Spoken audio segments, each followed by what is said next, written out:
Prabowo Subianto ini sudah terjalin sejak pemilu presiden 2019 dan pemilu presiden sebelumnya tahun 2014.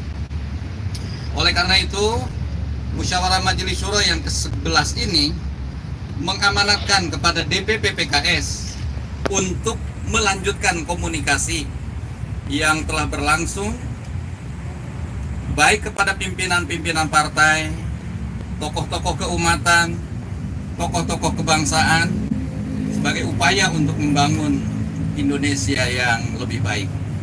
Saya kira demikian konferensi pers dalam kesempatan siang hari ini. Semoga Allah Subhanahu wa Ta'ala, Tuhan yang Maha Kuasa, senantiasa memberikan bimbingannya kepada kita dan meridhoi segala langkah-langkah perjuangan kita. Amin ya rabbal alamin. Wallahu waliyut taufiq wal aqwamit. Assalamualaikum warahmatullahi wabarakatuh.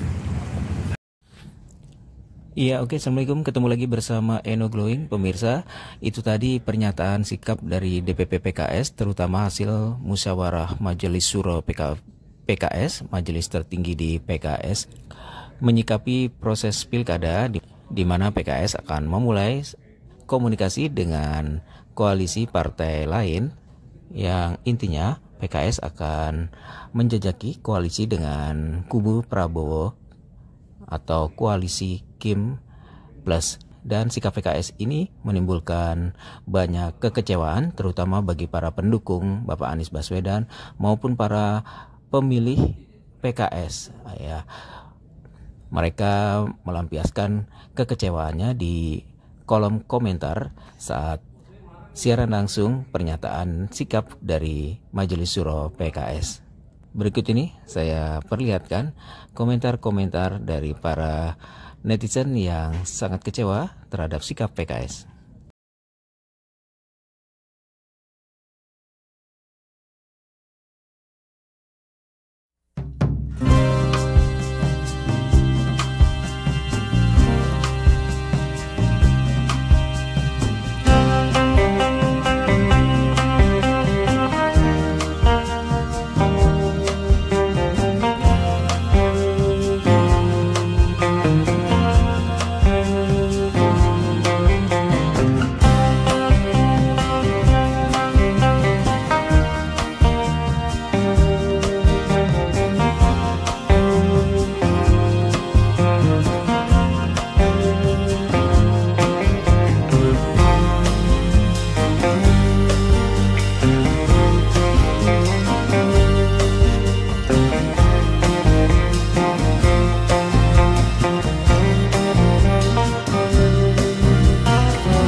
kita memiliki 18 kursi, masih kurang 4 kursi.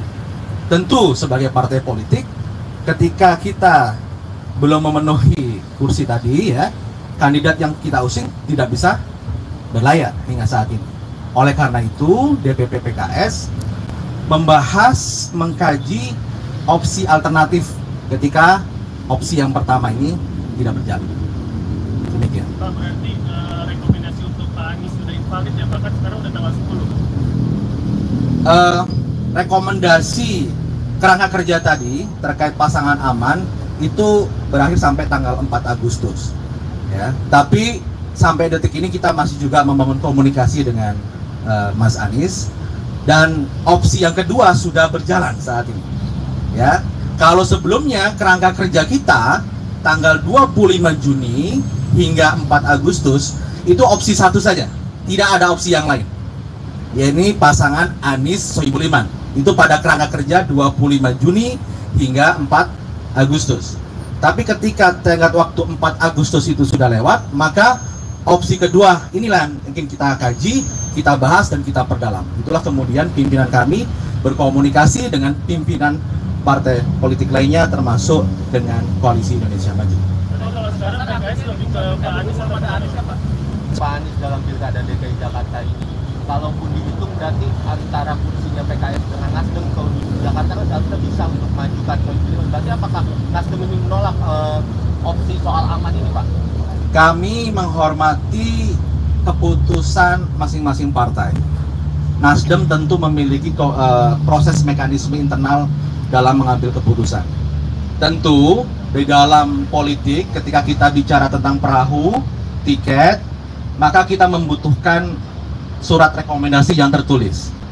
Dan dalam kerangka kerja 25 Juni sampai 4 Agustus, SK yang kita dapatkan hanya SK dari PKS.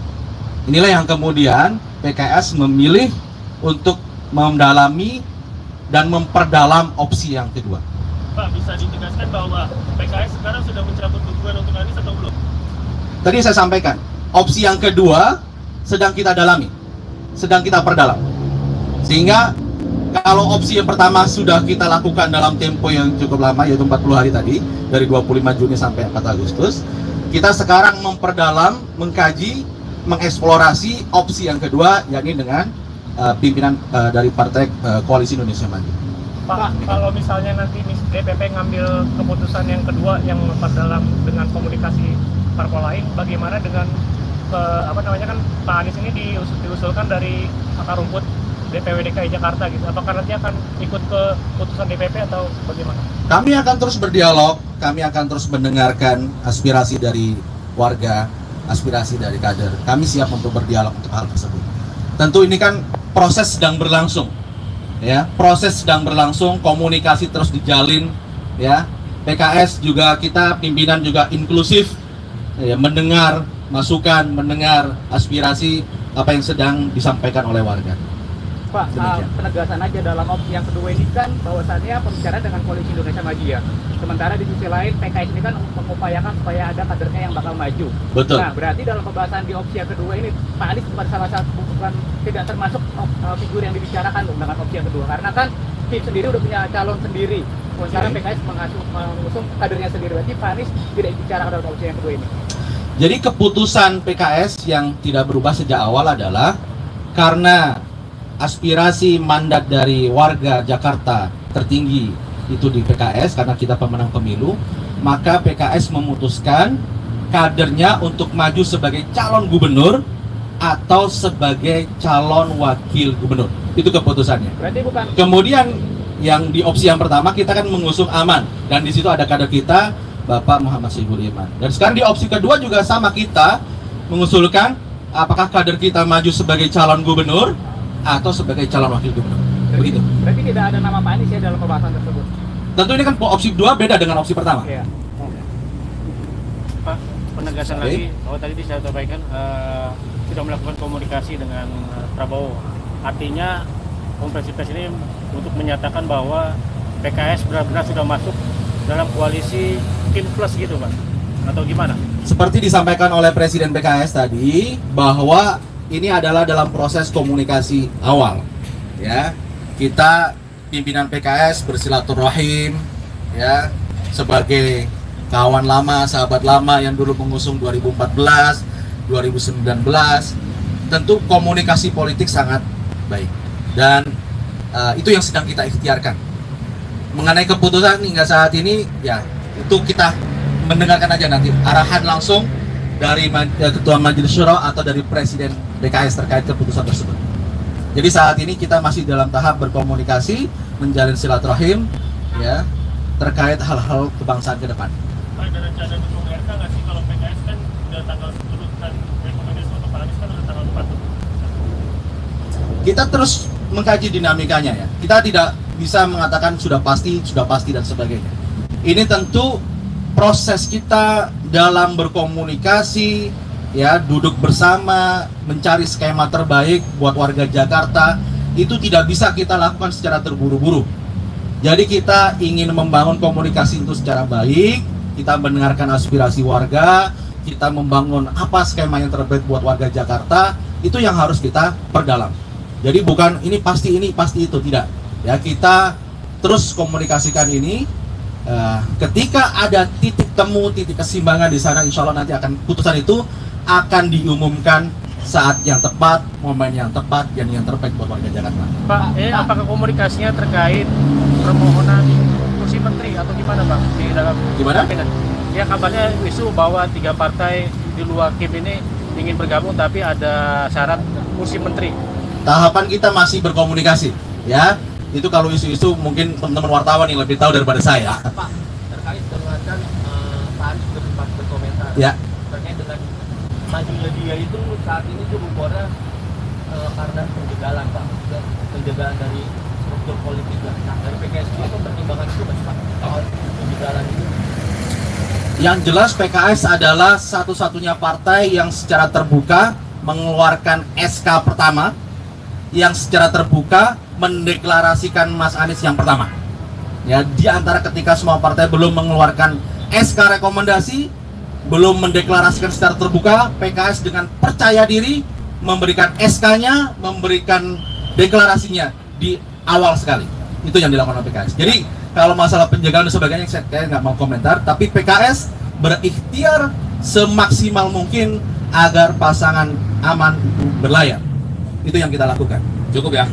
Oke, terima kasih teman-teman wartawan sudah hadir. Terima kasih teman-teman semuanya. Assalamualaikum warahmatullahi wabarakatuh. Terima kasih.